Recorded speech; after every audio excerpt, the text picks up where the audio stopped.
Kami rakyat Jawa Barat sudah bangkit. Kami tak mau lagi dibodohi, kami tahu siapa yang layak kami pertahankan.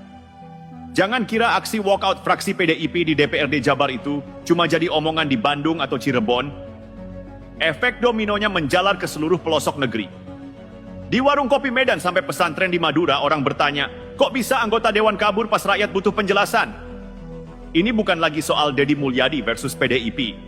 Ini sudah masuk ke level kepercayaan publik terhadap sistem. Kalau kritik disambut ngambek, kapan DPR benar-benar bisa jadi rumah rakyat? Apa masih pantas disebut wakil rakyat kalau lebih sibuk jaga gengsi daripada jaga dapur rakyat? Aksi walkout itu mempertegas krisis yang sudah lama dipendam. Politik kita terlalu sibuk membela partai, lupa membela rakyat. Sekarang, setiap aksi politik dicatat kamera, diviralkan, dianalisis. Dan jangan salah, rakyat kita sudah jenuh. Mereka hafal gaya politik setengah hati.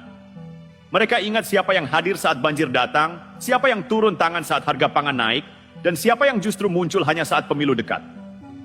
Di TV ngomong bela wong cilik, giliran gubernurnya kerja bener, malah ditinggal. Ini bukan bela wong cilik, ini bela kepentingan elit, kata Pak Marjuki, pensiunan guru dari Subang. Jawa Barat bukan provinsi biasa, ini provinsi terbesar, dengan pemilih terbanyak. Apa yang terjadi di sini bukan hanya masalah daerah, ini proyeksi politik nasional. Ketika Deddy Mulyadi dipukul karena kerja nyatanya, itu sinyal sistem lama takut kalah oleh sistem yang lebih membumi. Kenapa takut pada pemimpin yang turun ke sawah? Kenapa panas melihat gubernur disambut hangat di pasar-pasar? Karena pemimpin seperti itu tidak bisa dikontrol oleh narasi partai. Dan itu menakutkan bagi mereka yang terbiasa mengatur segalanya dari balik meja. Pak Deddy mah datang ke kampung kami, bukan sekadar kirim karangan bunga pas lebaran. Bedanya jauh, celetuk Kang Ujang, petani di Garut sambil membersihkan cangkulnya. Mari bicara realitas politik 2029. Rakyat tidak lagi memilih berdasarkan bendera partai. Mereka memilih berdasarkan siapa yang pernah hadir saat mereka jatuh. Dan ingat baik-baik, walkout hari ini akan jadi walkout suara besok. Mereka yang ngambek hari ini akan ditinggal rakyat di TPS nanti. Jangan anggap remeh gerakan hati rakyat. Ketika kepercayaan dihianati, rakyat akan menjawab tanpa gaduh, tanpa poster besar, tanpa orasi. Mereka akan jawab dengan selembar kertas suara. Dan jangan salah, kemenangan itu tidak butuh barisan partai kalau yang berdiri di depan adalah pemimpin yang diarak oleh cinta rakyat. Hari ini kita menyaksikan pertarungan nilai antara politisi yang berjuang untuk rakyat dan politisi yang berjuang untuk pencitraan. Dan satu hal pasti, kita tidak bisa lagi membiarkan politik yang busuk membusukkan harapan.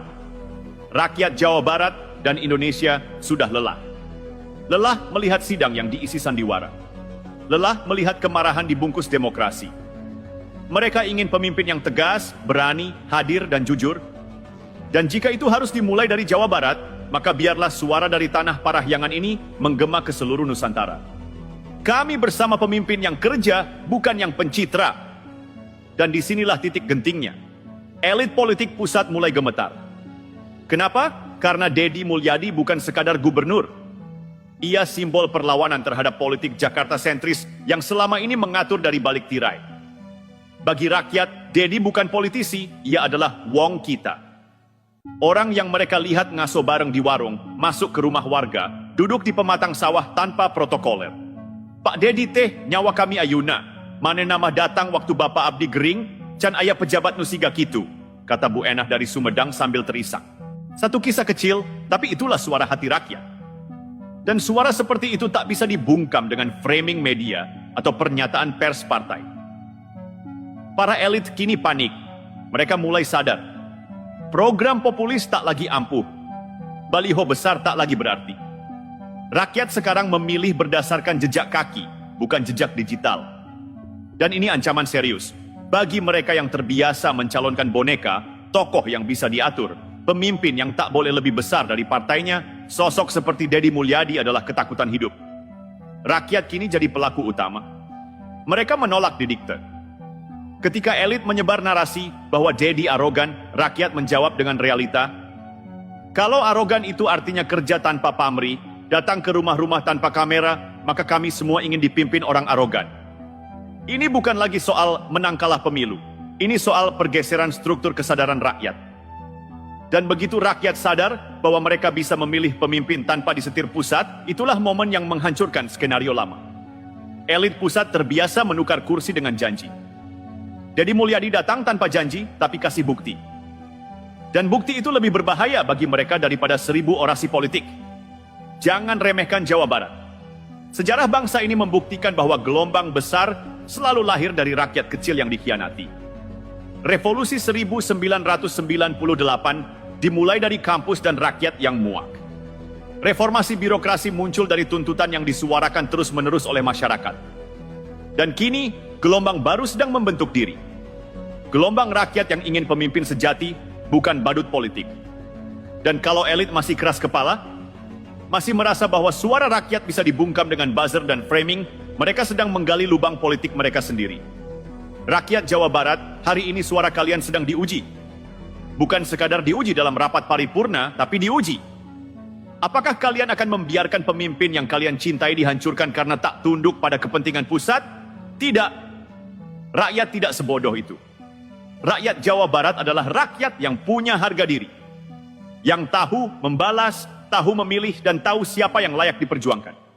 Tong lo banyarita di DPR, Ariteu nyaho kanyataan di lapangan, celetuk Kang Rahmat, sopir angkot di Tasik. Itu bukan sekadar omongan iseng, itu ultimatum. Dan ingat baik-baik, 2029 adalah hari pembalasan yang sah dan konstitusional. Hari di mana rakyat akan bicara dengan suara, bukan air mata. Dengan pilihan, bukan paksaan. Inilah yang bikin elit di atas makin panas dingin. Rakyat Jawa Barat mulai bergerak sendiri. Tanpa disuruh, tanpa dikomando, tanpa bayaran. Warung kopi berubah jadi posko diskusi. Grup WhatsApp warga desa mulai isinya bukan lagi jualan. Tapi, kapan Deddy datang ke daerah kita? Anak-anak muda bikin konten tentang program pertanian Deddy tanpa satu pun diminta tim media. Dan jangan salah, mereka bukan hanya pendukung fanatik. Mereka adalah korban sistem lama yang bosan dibohongi.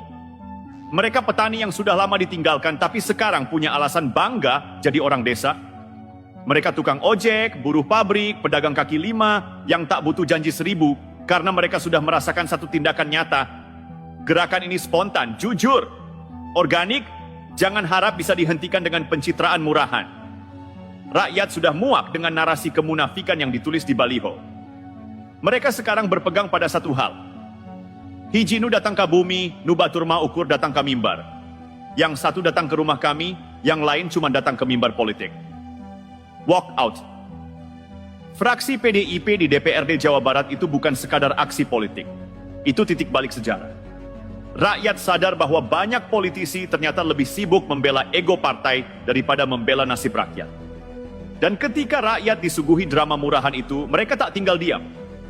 Mereka merapat ke sosok yang konsisten bekerja, yang tidak terseret euforia kekuasaan, dan yang tetap berpijak di tanah, Deddy Mulyadi.